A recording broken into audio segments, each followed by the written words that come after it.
Kumbuka dunia inawamiliki, si ndio? Dunia inawamiliki, watu wengi inawamiliki. Baada ya mtu kufurahia ndoa, ndoa inamsumbua. Baada ya mtu kufurahia biashara, biashara inamsumbua. Baada ya mtu kufurahia sijui kilimo, kilimo kinamsumbua. Kwa nini? Kwa sababu ahadi ilishatolewa mkaimiliki nchi, lakini nchi inatumiliki sisi.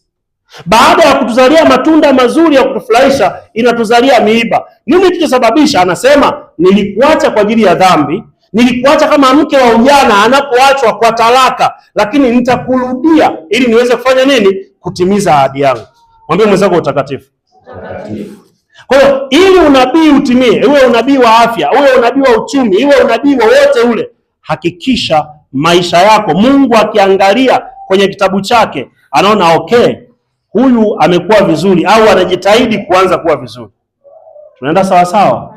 Kitabu cha Isaya 59 mstari wa kwanza mpaka wa 4. Isaya 59 mstari wa kwanza mpaka wa 4.